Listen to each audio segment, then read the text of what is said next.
परचाई गांव, जहाँ के चौपाल के पास खड़ा 100 साल पुराना पीपल का पेड़। दिन में वह पेड़ साधारण लगता था, लेकिन रात के अंधेरे में उसकी सूखी डालियां ऐसी हिलती थीं जैसे किसी बूढ़ी औरत की लंबी उंगलियां हवा में कांप रही हों। सूरज ढलने के बाद वह पेड़ के पास मत जाना, वह चुड़ैल रहती है। ऐसी बातें गांव के बड़े बुजुर्ग छोटे बच्चों से कहते थे ताकि वो उस पेड़ के पास ना जाए। रवि, जो शहर से पढ़ाई करके अभी अभी गांव लौटा था, वह इन चीज़ों में यकीन नहीं करता था, क्योंकि वह सिर्फ आंखों देखी बातों पे ही यकीन रखता था। एक दिन जब वह देर रात चौपाल पर अपने दोस्तों के संग बातें कर रहा था, काफ़ी देर रात हो चुकी थी, करीब 9 बजे उसने घर लौटने का फैसला किया। घर से छोटा रास्ता पड़ता था, वो पीपल वाला पेड़ का रास्ता।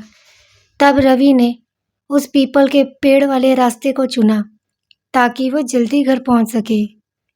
जब वो पेड़ के नीचे से गुजरा, तब उसे किसी लड़की की धीमे धीमे रोने की आवाज़ सुनाई दी और लगभग 16-17 साल की लड़की रवि को देखकर कहने लगी, भैया मुझे नीचे उतार दो, मैं पीपल के पेड़ पर लटक गई हूँ। क्योंकि वो लड़की उल्टी लटकी हुई थी। उसके बाल, उसकी आंखें बड़ी बुजुर्ग औरतों जैसे थे, बूढ़ी धुंधलाई आंखें और सफ़ेद काले बाल, लेकिन कद छोटा सा, पेड़ पर पैरों के बल लटकी हुई। ये नज़ारा देख रवि ज़ोरदार चीखा और बेहोश हो गया। सुबह तड़के जब लोग उस रास्ते से गुजरे, लोगों ने उसे बेहोश पाया। लोगों ने उसे उठाया और उसके घर ले गए। गांव की एक बूढ़ी महिला लक्ष्मी काकी ने उसे समझाया कि बहुत साल पहले इस गांव में एक गरीब मजदूर की बेटी शिवानी रहती थी। लोग उसे अपशकुनी कह के उसे ताने मारते थे और एक रात कुछ दबंगों ने उस पर जादू टोने का आरोप लगाया। हालांकि गांव के लोग ये जानते थे कि यह आरोप झूठा है, मगर दबंगों के आगे कोई कुछ नहीं बोला। उसे पेड़ पर उल्टा लटकाकर गांव के दबंगों ने सज़ा दी। उसे तब तक मारा जब तक उसकी जान नहीं चली गई। मरने से पहले उसने कसम खाई थी, जो भी इस पेड़ के पास आएगा वो कभी घर वापस नहीं जाएगा। इसीलिए हम तुम्हें समझाते हैं, लेकिन तुम बच्चे किसी का कहना नहीं मानते हो। रवि डर के बावजूद भी यह सच जानना चाहता था कि एक रात वह जो उसने देखा उसमें कितनी सच्चाई है। गांव के लोग जो कहते हैं और जो मैंने देखा, क्या वो सच है या मेरा भ्रम? एक रात वह कैमरा लेकर रिकॉर्डिंग करने के लिए पेड़ के पास गया। हिम्मत जुटाकर आधी रात होते ही वह कैमरा ऑन करके इंतज़ार करता रहा उस नज़ारे की जो उसने एक दिन पहले देखा था। तभी यकायक ठंडी हवाएं चलने लगी।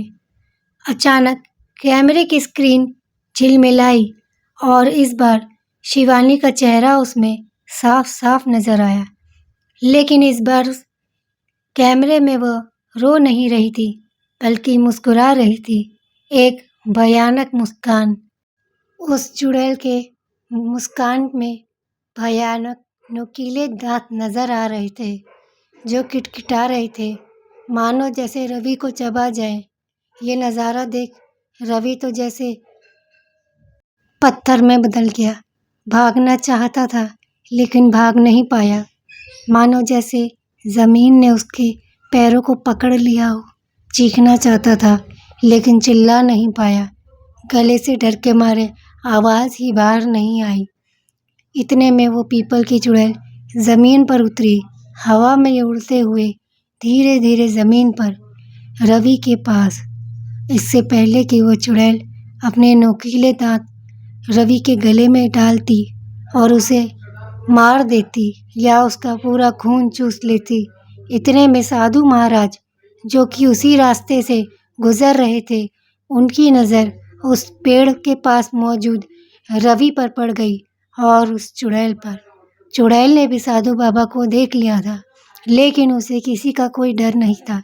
इतने में साधु बाबा ने दूर से ही अपने झोले में से अभिमंत्रित किए हुए भस्म और हाथ में मिलाया वो त्रिशूल घुमाया हवा में और भस्म अभिमंत्रित की हुई उस रवि की तरफ फेंकी, जो रवि तक तो नहीं पहुंची, लेकिन उसकी शक्ति रवि तक पहुंच गई और रवि जान से नहीं मरा, बस बेहोश होकर नीचे गिरा। काफ़ी देर तक उस चुड़ैल ने रवि को मारने के लिए उस पर बार बार वार करने की कोशिश करी, लेकिन साधु महाराज तेज़ी से भागकर बार बार भस्म तब तक उस ओर फेंकते रहे जब तक वो रवि के बिल्कुल नज़दीक आकर खड़े नहीं हो गए। खड़े होकर उन्होंने तेज़ी से त्रिशूल उस चुड़ैल के हाथ पर मारा, जहाँ चुड़ैल का हाथ ज़मीन पर कटते ही भस्म हो गया।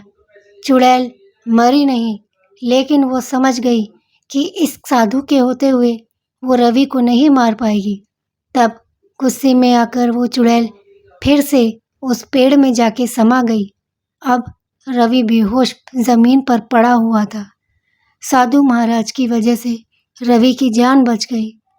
साधु महाराज ने आस पड़ोस के लोगों को जगाया और उन्हें बताया कि इस लड़के का सामना किससे हुआ।